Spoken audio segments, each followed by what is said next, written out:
Alrighty, guys, what is going on? Corbin with Corbin's Cornhole Reviews back again for another episode. And today we have the Alien Cornhole UFO. So, Alien is a company run by Mike Morton and probably his son Matt as well, I would guess. They reached out a while ago and wanted to send me some bags. You guys have seen the Abductor, really enjoyed that one. And this is the UFO, so a little quicker for the speed freaks out there. So, we'll get into it. But before we do, I do have two sponsors. Thank you very much to Black Sheep Baggers and the Cornhole Cave. BlackSheepBaggers.com, bags, board, accessories, apparel, all the good stuff. Customer service is top notch. Use code Corbin5 for 10% off there. And then the Cornhole Cave, a brick and mortar out of Wichita, Kansas. Go see the bags, see the boards, grab a t-shirt, talk to the owner. You know, pretty good stuff. So his website's down below as well. And I do have a Patreon down there if you're so inclined. So, the Alien UFO, pretty awesome. For a fast bag, you know, if you don't like a fast bag, you're not going to like it at all because it's fast. It's very fast. I'm going to struggle today. It is windy. I got wind blowing right into my face. Hopefully the headphones aren't too bad. I will do what I can. Just one of those days I had to get out and record, and this is what the weather gave me. So we're here. But we'll skip all past that. You know, skip past all that. Skip whatever. So price on the UFOs. Didn't look it up because that's how I roll. But I want to say they were like $80 plus shipping. They are ACL Pro stamped, which is sweet. But $80 plus shipping, not bad. Break-in method. I actually did Toss Sauce Nuked on these. A little bit of wrinkle guard in there, and they came out really, really nice. ShopTossSauce.com, Corbin10, 10% off for you there. But they're a little more full, which is really nice. So they don't get like super taco-y and all that, but they're still slinky bags. It's really nice.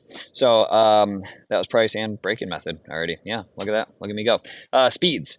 I'm gonna call this like a 7-8. I don't know what he puts on the site. It might be like a 6-8 on the site. The slow side is the Viking fast side, and the fast side is your standard 8, like Game Changer fast. Hellion fast, OG2 fast, Costello fast, stuff like that. That standard 8 that I really, really like on a lot of bags. So we're getting into 3Fs. We have fill, feel, and flop. Fill is your standard fuller fill. Kind of mixed, you know, some of it's a little chunky, but it still feels good in your hand with the materials here. It's not really a problem. You don't really feel the chunks. It's not that bad. Overall feel of the bag is good. Corner seams and edges are nice. Closing stitch is good, pretty close to the edge there. Sublimation is nice on these. Got little aliens all over them, which is cool. And then flop, that's the wild part. They're not like crazy floppy. They're a fast bag. They're a slinky bag. They're not crazy floppy. They're not straight tacos. So it's interesting. If you like a little more of a full bag but like that speed, these are a pretty good choice. So it brings us into our playability. I'd say blocks and pushes, but you're not going to block anything with these. So you're just hole hunting with these. Hole hunting, 4 in the hole, sneak around and drop on both sides. You know, airmail drag if you got a little corner hanging for sure. So let's throw them, see what I can do. Probably not a lot. It's early in the morning. Well, I say early in the morning. It's probably like 10:30 now, actually. But, oh, wow, almost 11. How about that? I started recording at like 9:30. So we're going to go slow side here. And I'm going to talk about my hoodie. Because my boy Steve at Caddy Set Customs sent me this yesterday. Absolutely love this thing. We've been talking frontboard. We've been talking about apparel for a while now, and finally got some. I think I'm going to do probably a jersey order for the summer because nobody wants to wear a hoodie in the summer. So we'll probably do a jersey order in the summer and then a hoodie order as it gets closer to fall. Get these hoodies going. You know, it's not even 60 out here yet, so hence why I'm wearing the hoodie right now. But yeah, I think a jersey would be pretty tight, and this hoodie is also pretty tight. It's gonna have some caddy sec stuff on it though, which I appreciate because Steve's a good dude. Does a lot of things for a lot of people, so got to support him too. But slow side here, we're gonna try to collect. I mean, the fence kind of screws me a little bit. I can only do like not even a 2-foot step out. Try to bring it closer. I mean, that bag's dead now, but the bag toward the hole should really go. The interesting part about these bags, and I always find it interesting when companies do this, the slow side is the stamp side. So a lot of people a lot of people stamp the fast side. I don't really know if there's any rhyme or reason to that. I assume it's because if you offer a carpet bag, you can't stamp the carpet side, right? So I'm thinking that's kind of the reason, but you can put it wherever you want, I suppose.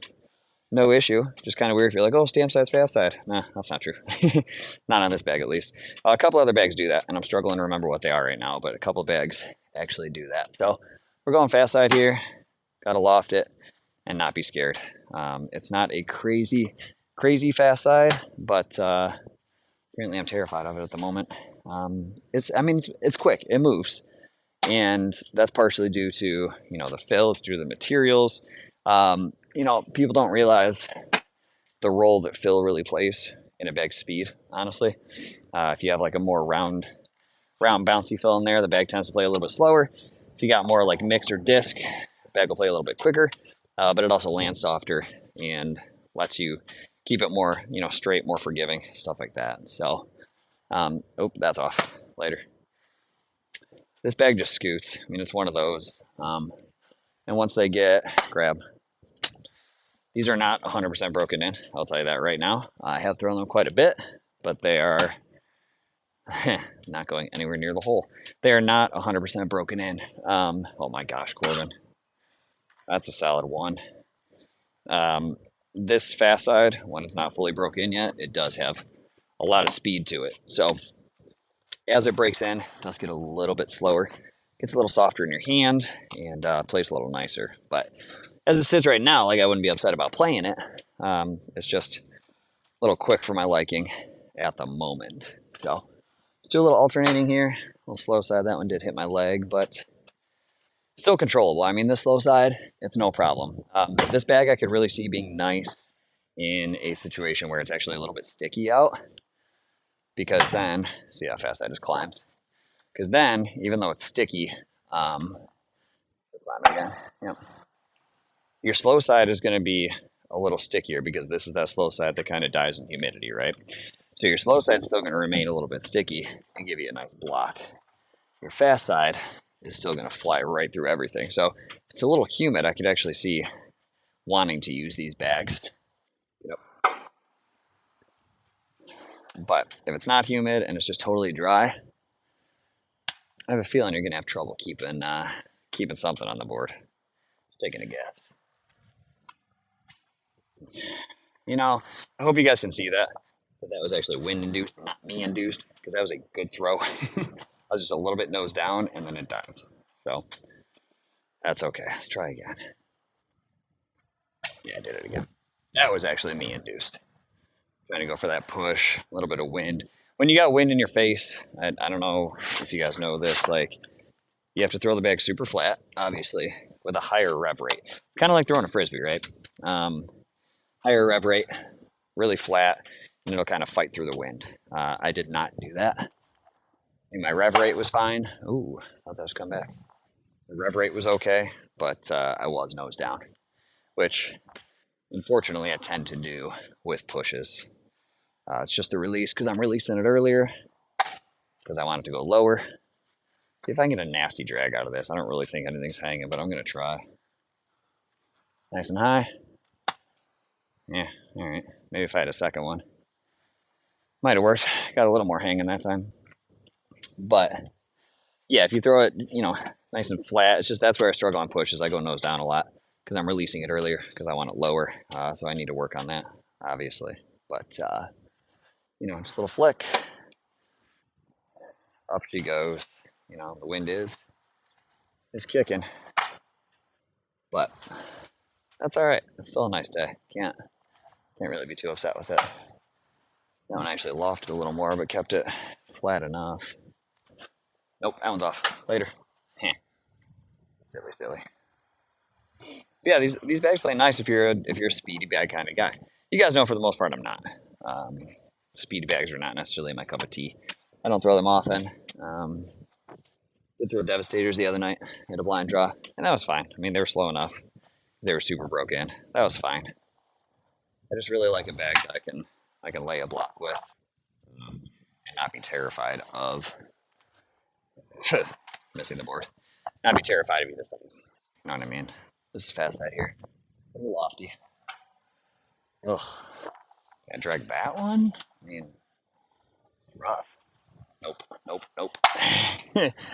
Out of my hand, I knew it. Like, that's dead right. It's a horrible miss. Another solid one there. Don't let my throwing say anything about the UFOs. They play really nicely. They really do. That was so weird. My phone just said 960 instead of 10 minutes. Don't like when that happens. So, let's do a final back here. Get up. see they have a little bounce to them. So I think that when they're like super broke in, I want to say that they would actually be able to flop um, in the right conditions. Of course, cut did not, but they're a good back. I mean, they're speedy, not necessarily my style, but I don't hate them. It felt good. Whatever. That's all I can do is speedy bags on a slick, windy day. So that guys is the UFO. I'm sorry, the Alien Cornhole UFOs. They have the UFOs and the abductors. I'm not sure if they have any other series out yet, but for the price and knowing, Mike Morton, he's an awesome, awesome dude. For knowing the price, knowing who makes them, might want to give him a shot if you like something a little quicker. So that is the short and sweet on the Alien Cornhole UFOs. If you guys like this one, please give me a thumbs up, subscribe, share it with your buddies, and I'll catch you guys in the next one. Thanks.